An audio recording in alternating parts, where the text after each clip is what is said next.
आइए तो अब हम चलते हैं एक संस्कृत के श्लोक के माध्यम से। हम ये समझना चाहते हैं कि विद्यार्थियों को तैयारी कैसी करनी चाहिए। तो चलिए, हमने बोर्ड पे एक श्लोक को लिखा है, केवल आप इसका अर्थ को समझ जाइए और ये आपके जीवन में पूरी तरह से जीवन को बदल कर रख देगा। विद्यार्थियों के लिए जीवन में परिवर्तन के लिए केवल और केवल इसका अर्थ समझिए आप। चलिए, मैं उस श्लोक को पहले मैं पढ़ देता हूं कि क्या लिखा हुआ है। चलते हैं अब हम इस श्लोक की ओर। काक चेष्टा वको ध्यानम स्वान निंद्रा अल्पहारी गृह त्यागी विद्यार्थिनाम पंच लक्षणम।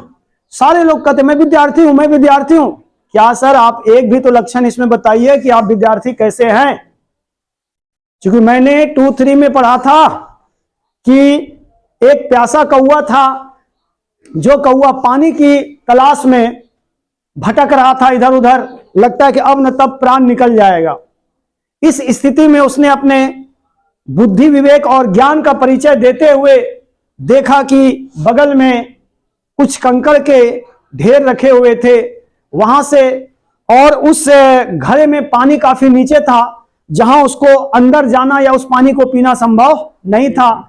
ऐसे में उसने क्या किया था, याद कीजिए कितना परिश्रम किया था पानी को पीने के लिए।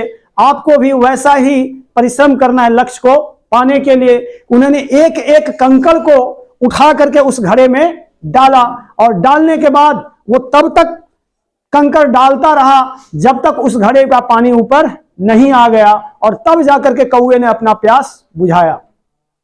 वैसे ही आपका भी यदि कोई लक्ष्य है तो लक्ष्य ऐसे इतना आसानी से नहीं मिल जाता है। उस कौवे से सीखिए कि कौवे ने किस तरह से अपनी प्यास बुझाई है, और आपको भी यही चाहिए कि कैसे मैं अपने लक्ष्य को प्राप्त करूंगा। चलते हैं वको ध्यानम की ओर, जहां दूसरी स्थिति क्या है, बगुले के जैसा ध्यान। विद्यार्थियों का ध्यान कैसा होना चाहिए, बगुले के जैसा होना चाहिए। बगुला किसी तालाब में आप देखे होंगे मछली को पकड़ते हुए, और मछली जब पूरे तालाब में बीच में, कभी किनारे में, कभी दाएं बाएं आगे पीछे कई जगह पर मछलियां उछलती है, लेकिन बगुला अपने ध्यान को भटकाता नहीं है। वह एक ही स्थान पर स्थिर रहता है। वह तब तक उस स्थान से नहीं हटता है जब तक कि उसको मछली मिल नहीं जाता है। तो वो ठीक है, तो हमने कहा कि वो तब तक वो मछली को पकड़ने के लिए एक पैर पर खड़ा रहता है, थक सा जाता है, लेकिन तब तक नहीं हटता है। मैंने क्या कहा, जब तक उस स्थान पर मछली मिल नहीं जाता है। इसका मतलब बगुले से हम लोगों को ध्यान देने के लिए सीखना चाहिए, और बगुले के जैसी आप में अस्थिरता होनी चाहिए। जैसे हमने कहा कि मछली तो तालाब के चारों ओर कूद रहे थे, लेकिन बगुला इधर उधर भागा नहीं, ना वो बीच में गया, किनारे में गया। जहां एक जगह पे वो खड़ा है, हमारा लक्ष्य है, उनको विश्वास था कि कभी न कभी यहां मछली आएगा, और उस मछली को वो पकड़ करके चला जाता है। तो ये है वको ध्यानम। चलिए अब हम चलते हैं विद्यार्थियों के लिए तीसरी जो बातें होनी चाहिए वो है स्वान निद्रा। स्वान निद्रा, अब मान लिया जाए सर कि हमारे जो विद्यार्थी वर्ग है, अभी एग्जाम नजदीक आ रहा है और कुंभकर्ण के जैसे सो रहे हैं, पूरा एकदम रजाई टांग लिए हैं और सोए जा रहे हैं।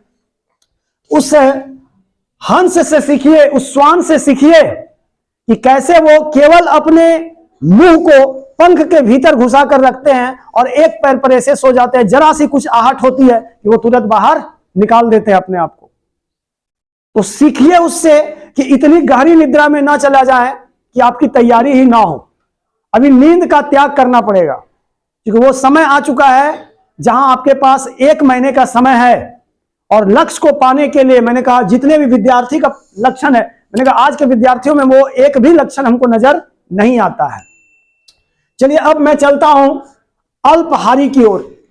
तो विद्यार्थियों का भोजन, मैंने ये डकार करके देखते होंगे कि एकदम इतना बड़ा पेट हो जाता है, खाया जा रहा है, तूब रहा है वो विद्यार्थीगण, ऐसा उसमें नहीं होना चाहिए। हमेशा पेट का एक भाग खाली रखना है, ताकि ऐसा नहीं कि हम अधिक से अधिक भोजन कर लिया और हमको नींद आ गया।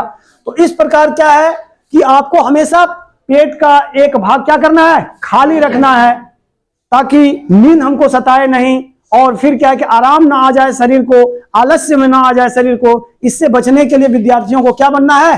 अल्पाहारी बनना है। चलिए आगे बढ़ते हैं गृह त्यागी की ओर कि गृह त्यागी का अर्थ क्या होता है। अभी जैसे किसी बच्चे को तैयारी करना पड़ता है, तो तैयारी करने का मतलब होता है कि कुछ बच्चे यहां से मान लीजिए कोटा गए, पटना गए, दिल्ली गए। अब क्या है कि बच्चे जब बाहर जाते हैं या विद्यार्थी बाहर से आकर के, भी बहुत से देहात से आकर के मान लीजिए अपने बरड़वा के अगल बगल में भी पढ़ रहे हैं, तो वो क्या है सर, अधिकांश फोन में लगे रहते हैं। मम्मी मम्मी तुम कहाँ हो, कैसी हो मम्मी, मन नहीं लग रहा है मम्मी। वो क्या है सर कि बाहर विद्यार्थी जाते हैं, उसमें गृह त्याग का जरा भी लक्षण नहीं है। कैसे प्राप्त कीजिएगा आप लक्ष्य को? आपको माँ याद आता है, पिताजी याद आते हैं, परिवार याद आता है, और किताब कॉपी याद नहीं आता है। आपको क्या करना है वो लक्ष्य याद नहीं आता है। तो अगर यदि आपको लक्ष्य पाना है तो हर हाल में क्या बनना पड़ेगा? गृह त्यागी बनना पड़ेगा। बिना गृह त्याग का जीवन में कुछ भी पाना संभव नहीं है। आपने इतिहास के पन्ने को उलट करके देखिए तो हर लोग अपने घर का त्याग किए हुए हैं। तो आपको भी अभी जब एग्जाम का समय आया हुआ है, ऐसे में कुछ नहीं, आपका सारा ध्यान जो है वो आपके किताब पर होना चाहिए, अपने लक्ष्य पर होना चाहिए। हमको 500 में 500 नंबर कैसे उठाना है। तो चलिए आगे मैं यही बता दूं कि आपको भी अपना एक लक्ष्य साधना है कि किस आधार पर हम 500 में 500 लक्ष्य पाएंगे। और इनके लिए जो विद्यार्थी का लक्षण आपको जो बताया गया है कि काक चेष्टा, वको ध्यानम, स्वान निद्रा, अल्पहारी, गृह त्यागी, विद्यार्थी नाम पंच लक्षणम। तो आगे बढ़ने के लिए इन्हीं 5 लक्षणों पर आपको विचार करना है, तभी आपका जो है वो जो आप सोच रहे हैं कि हम मैंने 500 450 से ऊपर नंबर प्राप्त करेंगे, तभी ये संभव होगा, अन्यथा ये हो नहीं सकता है। चलिए थैंक यू, धन्यवाद।